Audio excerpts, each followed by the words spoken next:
Hello, and welcome to my presentation. My name is Mateo Buckles, and today we'll be doing a presentation on the effects of overstudy. So why do I matter? Well, the past few months here, we've been doing a lot of research, myself, on the effects of overstudying. I've looked over at almost 30 different sources, read countless of hours on how you can positively study and how the negatives of overstudying can affect someone. So let's jump right in. So first, we'll be looking at an overview of the studying that I did and how I came to make my paper, and then later my presentation. So firstly, the causes of overstudying. There's a lot of different causes for students to overstudy, like pressures and such that we'll be looking at.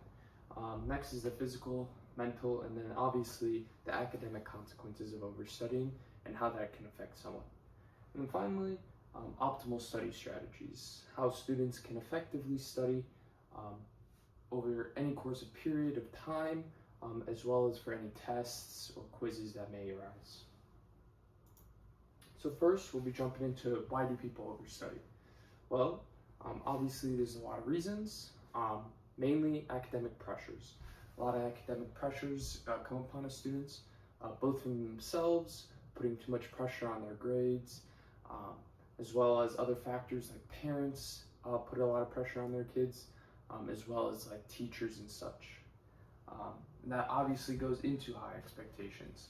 So often students have high expectations of themselves, which leads them down a rabbit hole of believing they're not good enough, believing that they'll receive a bad grade on something, so they just continuously cram and cram and cram.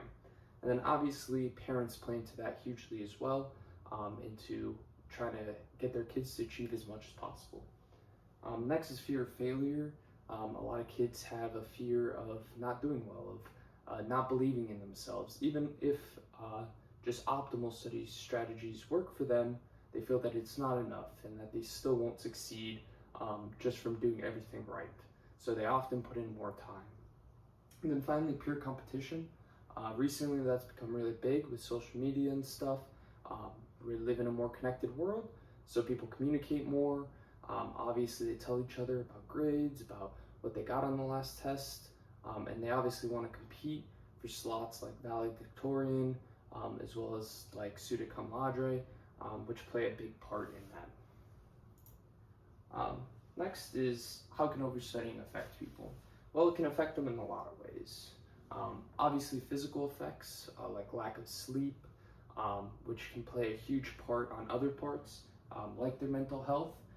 So often students overstudy, they don't get a lot of sleep, so it bogs down on how they're feeling, how they think they'll succeed, why they might not succeed, stuff like that.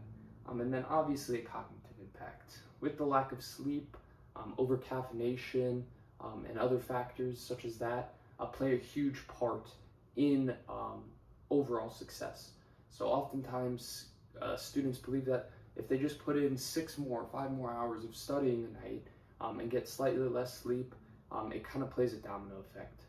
So one night they might study for 8 hours, get 6 hours of sleep, they feel that's plenty. The next day they're feeling all right, they caffeinate in the morning, they move on. And it kind of slowly builds down and down and down. So they're saying, oh, 6 hours was enough, let's try 5, and then 4, 3, and then obviously sometimes kids pull all-nighters to sleep all-nighters of studying instead of sleeping, which can play major in that cognitive impact. So in this study here from Zubair, we can see different times that kids studied and how it affected their overall grade during a test. I believe it was a math test at the time. So here we can see some optimal study times. So between 2 and 4 hours, we see less kids failing overall from the sample size of 23, but we're still kind of hovering down this narrow part of probably not passing quite as well as they want to, but still some of them still got some pretty good grades. Next we move between 4 and 6 hours of sleep. So we can see here slightly more people passed, or failed but in the overall group, it looks like a lot more of them passed and got those optimal grades that they wish they'd gotten.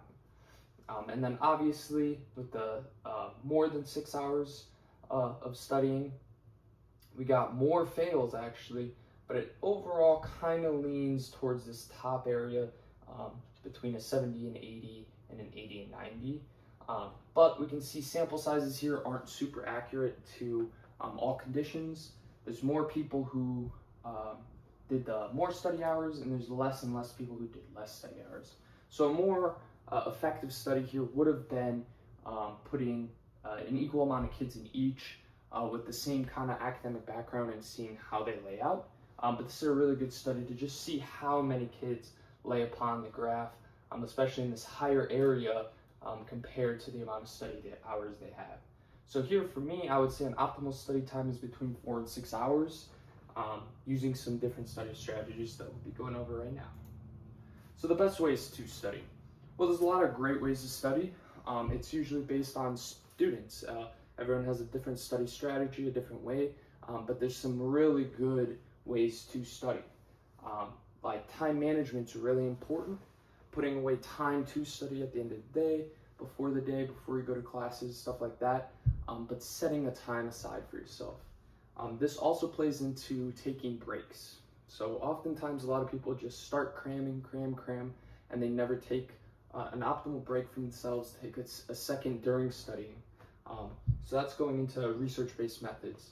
So one of the best research-based methods is the Promoture based study method, which is taking 15-minute breaks. So 15 off, 15 on, 15 off, 15 on, and doing that throughout the hour. So in the hour, you'd be studying a total of 30 minutes, taking 30 minutes off. Personally, I feel the best way to do it, and it is flexible. So how I look at doing it is doing 15 minutes on and 5 minutes off. So it's really fluid, but finding the most effective way for yourself to do it is the most important. And that plays into the breaks and rests. So taking rests during studying, taking breaks, no matter how long. They can be 2 minutes, they can be 30 seconds. Just whatever helps your brain refresh quickly, help you snap back into whatever you're studying for. Because oftentimes, especially in research, looking over some studies that occurred, playing straight into studying and just cramming for hours on end can be really bad, because the decline in overall productiveness stops at about an hour and 45 minutes, and then you're kind of just losing information from there. So if you're on a 6-hour study cram, by hour 3 or 4, you're not really digesting knowledge like you did in the beginning. You're kind of just peaking and then immediately dropping back down again, which really affects your cognitive impact on the study or on the test days. So when you go in to take the test, oftentimes kids can't remember what they did between hour 2 and hour 5 and how that impacted them. So, and then here we can see by Wellek a model graph here. So firstly we have the amount of days kids took to study before the first test, and then B is the second test. So here in the first test, we can see a lot of kids favored very close to the days, so between 0 and 9 days. And then it kind of sputters off all the way up until a month before the test. So we can see a large group here in the beginning, 0 to 3 days, trying to study. So this is peak study. So this is trying to get as much information as they can.